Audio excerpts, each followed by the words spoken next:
Facebook camera totally bleeped out, but now I'm here on YouTube and on Facebook for day 2 of our Replenish challenge. And I am so excited to talk today about our number 2 of the Replenish. R yesterday was for recharge, and today E is for energize. And that's what we're going to be talking about today. I've got a couple of great frameworks for you guys to help you create more energy in some of the traditional ways, yes, but hopefully in some new ways that you really haven't thought about, including how to care for your 2 brains, and also how to generate more energy using what I call the 5 energy M's. So it's like M&M's, but energy M's, right? First of all, I just wanted to check in about yesterday, and hopefully you joined us. If you didn't, you can go and get signed up and still get day 1 of the challenge. And yesterday we talked about the R, which was for recharging, and I hope you were able to recharge. If you were and you're on live, I'd love to hear about what you did to recharge. I'm going to try to follow some comments here if we get some. And I also want you to remember that what we talked about yesterday, and even the worksheet from yesterday, our little assessment here, our recharge self-evaluation for Replenish challenge, this helps us to go back every single day and see how we're feeling. So today I redid mine, and my numbers were totally different. So each and every day you can redo this assessment. So be sure you got day 1's download and you printed it off and you're using it, because you can use this each and every day. And you can recharge every day. Remember our yesterday session, you can go back and watch it on Facebook. It'll also be up on my motherhood podcast on iTunes and SoundCloud and on my website later today. So you can listen to it if you didn't catch the video, or you can go back on Facebook and look. And today we are on YouTube and Facebook, so you should be able to watch today later on either of these channels, as well as get the download on the podcast tomorrow. Okay, so after we have recharged, we plugged in. We talked yesterday about that balance between plugging in and unplugging. Sometimes we need to be plugging in more. We need to be tuning in more. We need to be paying better attention. We might need to make ourselves get up and do something that we maybe haven't been doing and we need to do. And sometimes we really need to unplug, right? Sometimes we just need to let go and say no and do less and all of that. So today goes right along with that. And today we're going to talk about not just energy, but the calm energy balance, and 2 specific strategies that can help you to generate energy and to keep your body in the kind of place where you feel like you actually are able to do what you want to do, because you feel like you have the energy that you need. Hi Holly, hi Heidi, hi Melissa, hello everybody, thanks for joining us. And today I want to show you how. So first and foremost, we have the quote of the day here, which is, and I know for you on YouTube this is going to be backwards, so sorry about that. But for everybody else, energy is as much a mental creation as it is a physical creation. And in fact, I would say energy in many cases is even more so a mental creation than a physical creation, because as we generate energy, as we think about things we can do to improve our energy, it's all in our mind. And yes, I'm not discounting the fact that energy comes from a basis of, physical health and wellness and wholeness.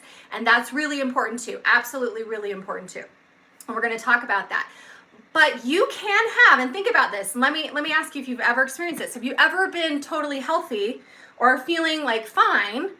You got enough sleep and, things are going okay, but you have no energy?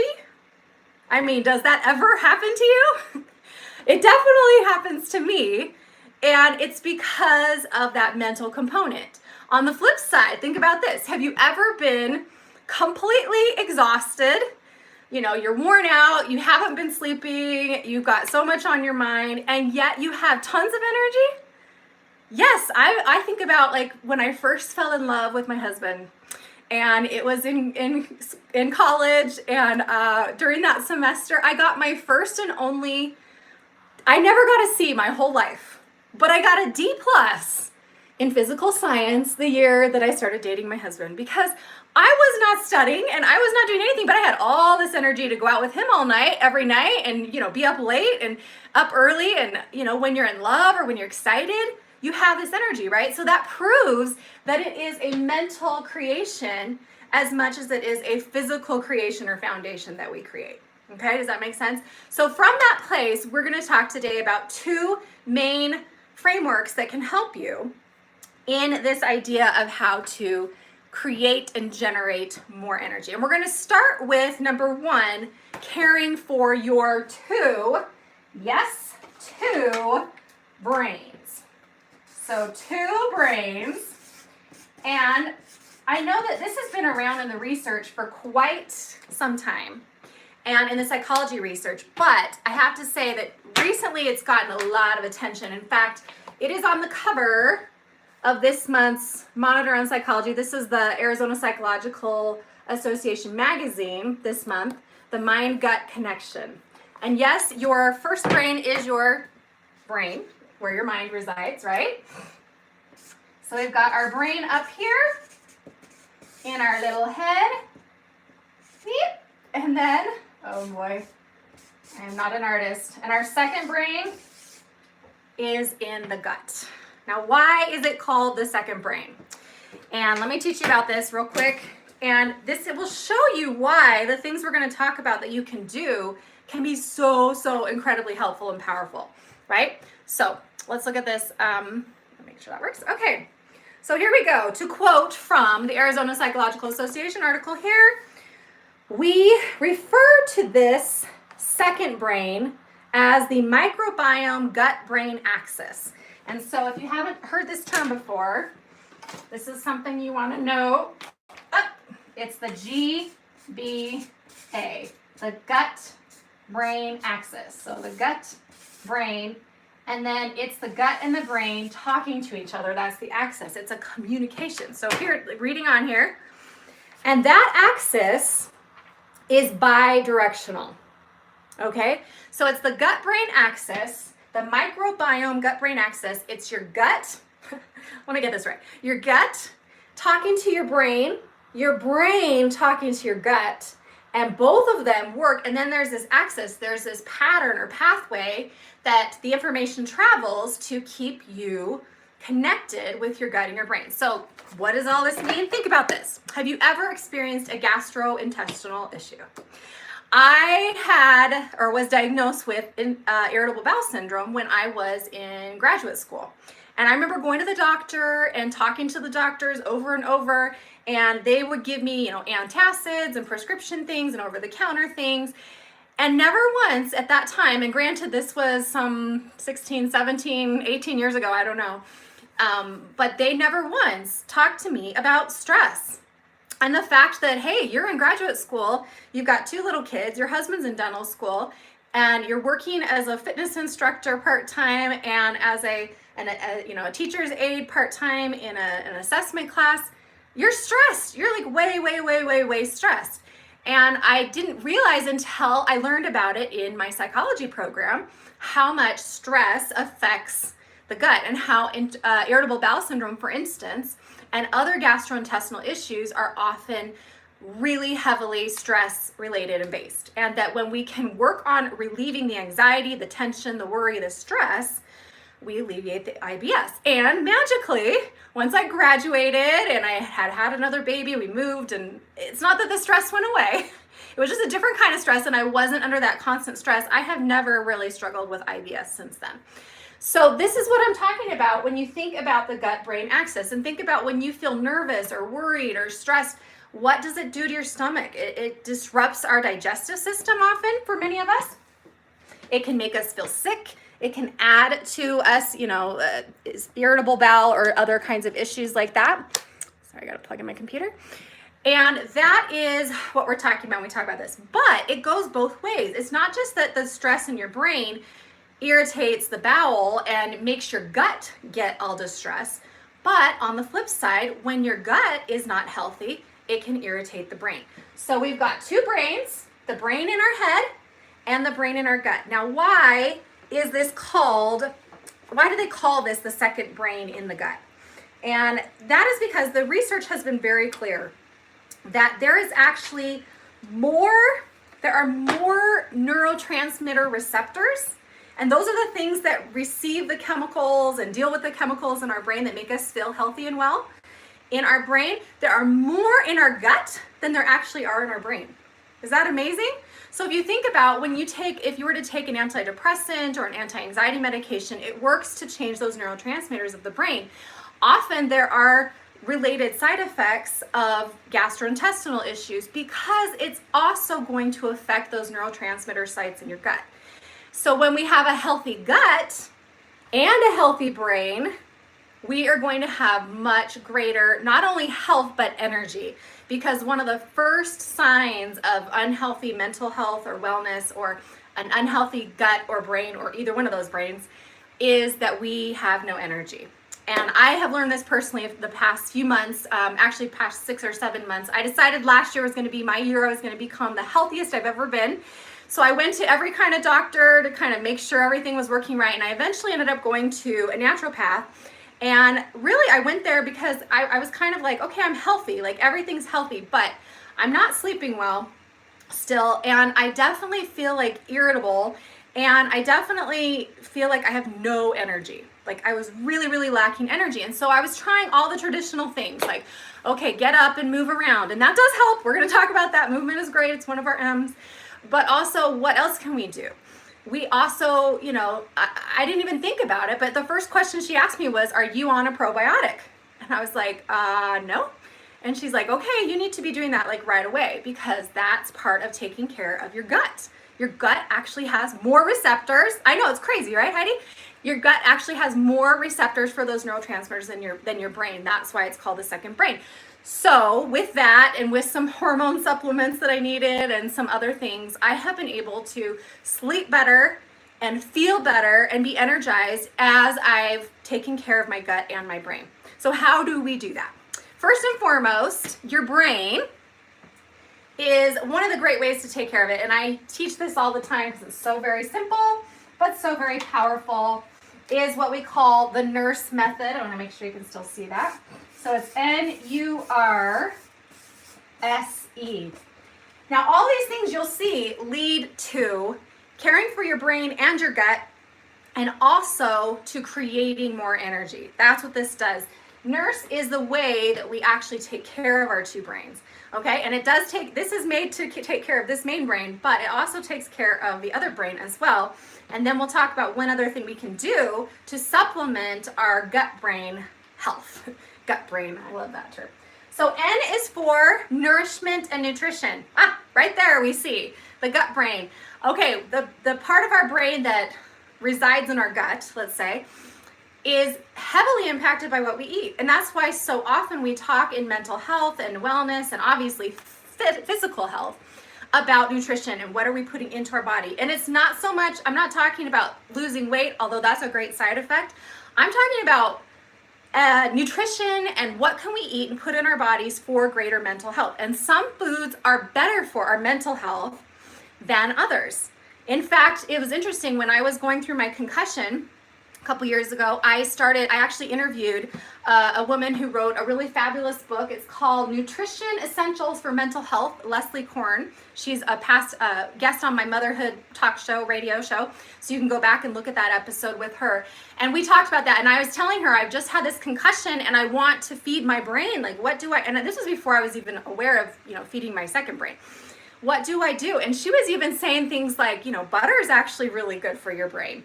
And so, finding out foods that are good for this brain, bone broth is great for your brain and your mental health, obviously protein and making sure that you eat a lot of fruits and vegetables and getting enough liquids. That's all great for both of your brains, right? To keep them strong and healthy. And then also, it really has to come down to you personally, what you need. My husband has celiac disease and he's diabetic and he has thyroid issues and he just has all these autoimmune diseases. So what he can eat and what's good for him, he always wants me to do paleo, and I'll go on the paleo diet if I want to jumpstart a healthier lifestyle or something, but I can't handle eating that much meat versus eating some whole grains, which I actually think are really great for me. And when I eat the whole grains, I feel better. So it's finding what works for you as far as nourishment and nutrition. I will add in here, and this is our second thing we can do for our gut brain, is to add in some supplementation. Now, I'm not a physical health doctor and I'm not here to replace your medical advice, but I would suggest you to talk to your doctor about a probiotic or eating foods that have probiotics in them, like Greek yogurt or those kinds of strains of probiotics that can help, and or try a supplement. One awesome thing that I have done this year is I found out about Amari Global and their supplements, their gut-brain axis support system. It's an award-winning system, and I actually have become part of their team. I spoke at their event. I think they're amazing. My whole family's on it now because it is part of our gut-brain health. And if you want to learn more about that, you can email me and ask me, or go on my website. There's a little thing you can click at the very bottom of the homepage that you can learn more about that. But any kind of supplements to take care of your gut and your brain and the axis, cleaning and making sure that this whole process of keeping connected is going strong. U is for understanding, especially if we're talking about our mind and our brain. We need to have understanding. And think about it, when we understand things in our life, when we are processing our emotions, when we are going through what we need to and dealing with the problems that come up, we have more energy. What happens is when we carry that stuff around and we don't seek understanding, we weigh ourselves down. And we lack energy, and we are, we're struggling, we're dragging, right? So not only does nourishment help our energy, but also understanding helps our energy by dealing with the emotions and the moods and the things, the challenges that we face as we go along. Heidi, I'm so glad for your comment. Thank you so much. I'm so glad you have the motivation to try to eat more balanced and get those vitamins and probiotics in. I know this research, you could actually probably look up this article online. I can give you it's from the December 2018 Monitor on Psychology, Gut-Brain Connection or Mind-Gut Connection, and you can learn more that way. I'm so glad that was helpful. Okay, so what about R? R, we talked a little bit about yesterday, but of course, these are our basics right here. We've got our eat, right here. This is our, taking care of our brain. This one's our rest and sleep. Sleep and rest. I know that's terrible handwriting.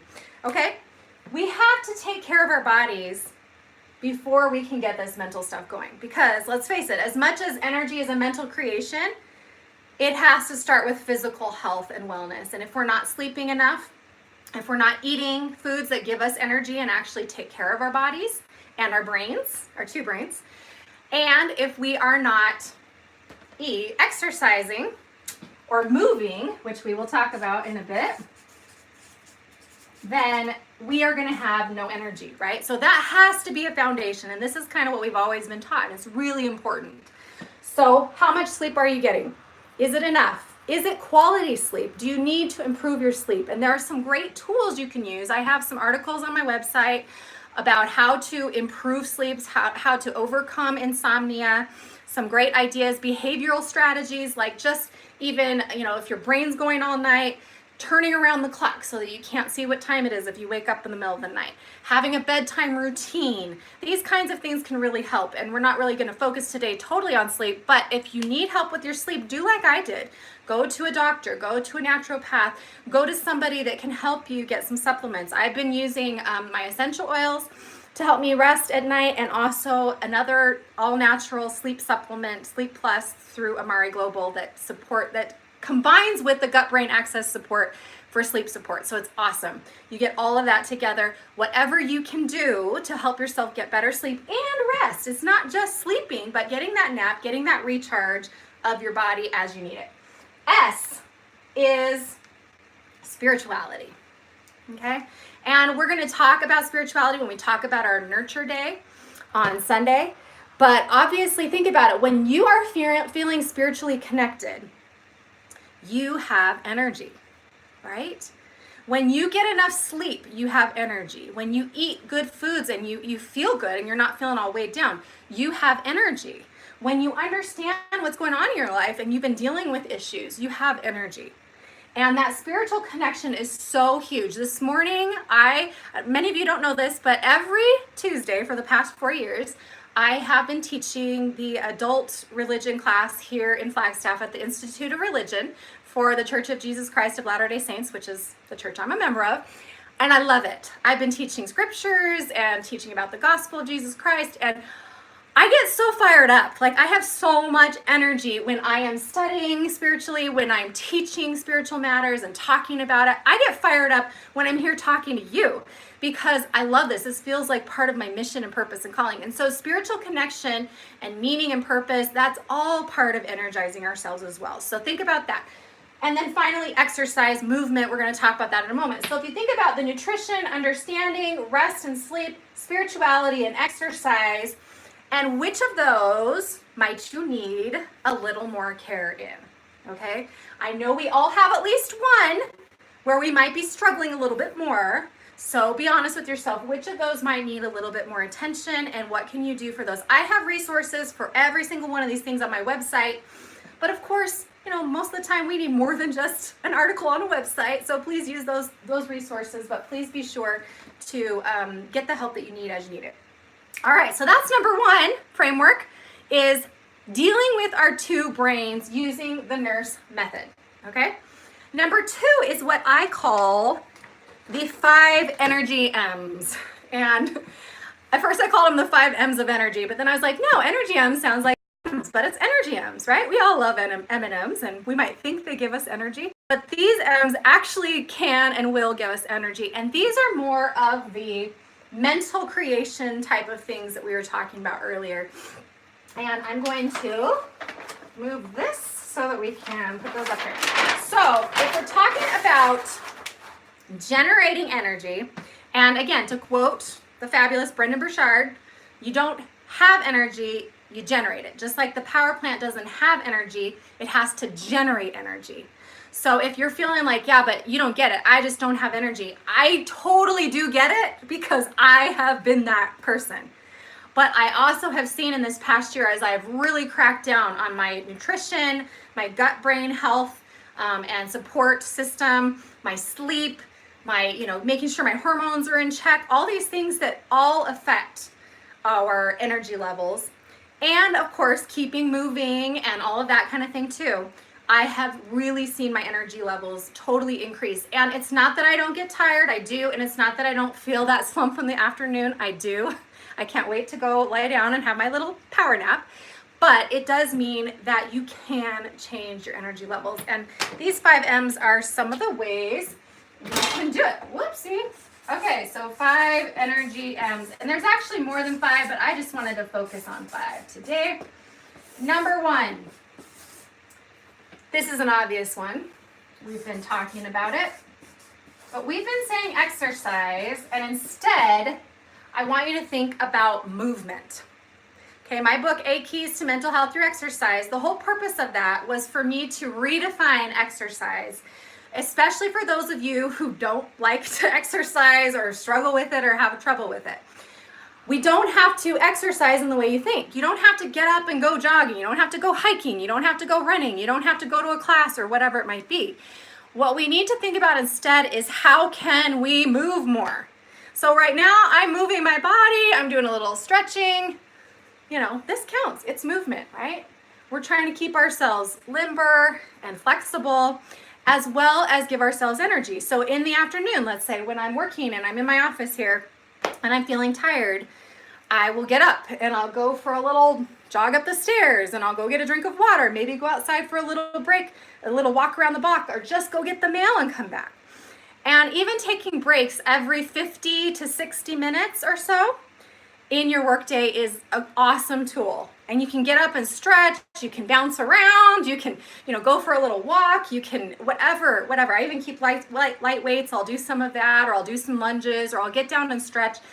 Any way that you can move more and put more activity into your day, you are going to gain more energy. In fact, research shows that one of the best things we can do when we are low energy is to get up and move. And that's the time we just least want to be moving. But if you can make yourself get up and go for a walk, let's say, and a walk is a great thing, just a gentle walk, just down the street and back, around the block. That's one thing I love about our dog, that it's a love-hate thing, that she just she now thinks that anytime I put my shoes on that I'm taking her for a walk, or anytime I have my keys, she thinks I'm going in the car and she wants to go for a ride. So now that's a thing. So, but she does make me get out. She makes me get out and walk her because I'm like, okay, fine, I'll take you out. And it makes me walk myself. So really, she's walking me a lot of the time, right? So we've got to move. The more you move, the more energy you're going to have. As you generate energy, you create energy and it lasts. And yes, you'll be more tired later, which is awesome because movement is also highly associated with better sleep. And remember that energy, exercise and movement of all forms is associated with every kind of health and wellness you can think of.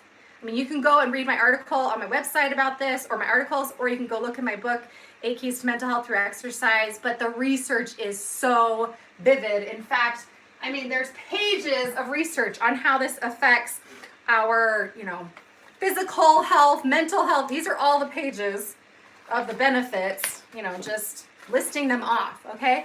And not only that, but it actually helps to treat and can even prevent mental illnesses as well as physical health. And, obviously that side effect of losing weight can be great too, because that can give us more energy as well. Okay, number two, and this we talked about yesterday, is mindset. And we're really going to talk in these last three about some of the ways that we can change that mindset. But if you think about it, again, going back to the beginning, when you're in love, your mind is just set on the one you love, right? When it's puppy love and you're infatuated or you have a crush or whatever it is. And so you don't feel that lack of energy, or you don't focus on it. So where is your mindset today? Or each day, ask yourself, like, okay, first of all, am I moving? Or do I have a plan to move today? And how much movement can I put into my day? I even got, you can't see it now, but I got a standing desk back here with my computer on it, so that I can stand and type sometimes when I'm typing, or I can move around, or I can walk. I even thought of getting one of those little bicycle things. But how much movement can you put in your day? And where is your mind? What is it focused on?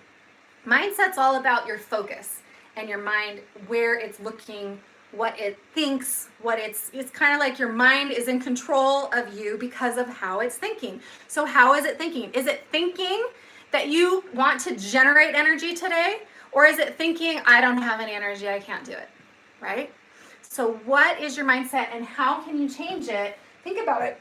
If you struggle with your mindset, you can do some of the exercises. You can go on my website and look up some of the thought management tools and exercises to change some of the ways that you're thinking. And this is a really powerful tool to learn to change the way you're thinking and to make sure your mind is focused in the right ways.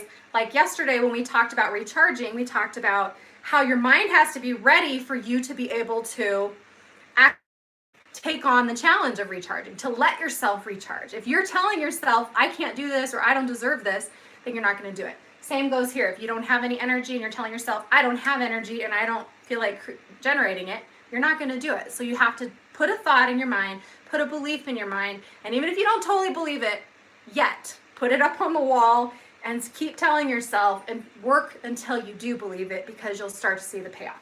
Okay, number 3, and this goes with mindset, meaning.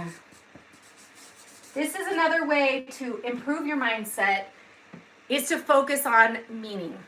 Now, I don't know about you, but when I have meaningful work, meaningful activity, meaningful relationships going on in a day, I have energy. It's kind of like the kids. My kids are the same way. I'm sure if you have kids, they're the same way, or you were like this as a child too. It's so hard to wake up for school. But boy, on Saturday, I'm going to hang out with my friends, or I'm going skiing, or I'm going on a trip or whatever. And it's so easy to wake up. We're just awake easily, right? We have that energy because there's meaning there. It's something meaningful. It's something that we enjoy, that we feel pulled to do, something purposeful to us.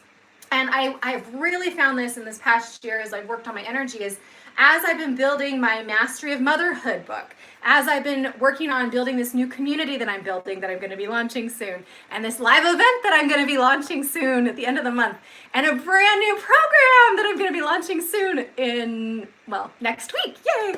As I've been working on building these things, I have had much more meaning because every day it's like, oh my gosh, I have so many things to do, but I can't wait to get to the meaningful things. I can't wait to get to the writing, to the speaking, to the teaching, to doing this, because I love it and it feels meaningful and it feels important. So you got to find meaning, purpose, your mission. And again, you can go on my website on the home page and you can get that free how to write your mission statement guide, and you can write your mission statement. That's a great thing to give you more energy. Okay, number 4, along with this, is mindfulness. Now, again, even when your body's tired, if we are mindful of the good things and the meaning in our life and paying attention to the blessings, paying attention to the good stuff, we are going to have more energy. Okay, so if you think about when you're starting to get low energy, instead start thinking about, okay, what are my gifts, my blessings, what's going on that's good in my life?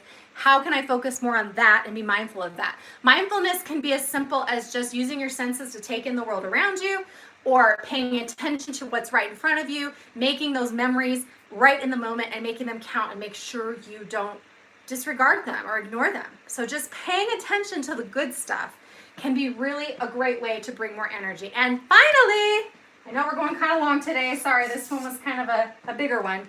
Number 5, and this is simple. And actually, I'm gonna add 2 here. I'm gonna put music, and I'm gonna put, just to keep it an M, making things. I'm just gonna add a 6 there.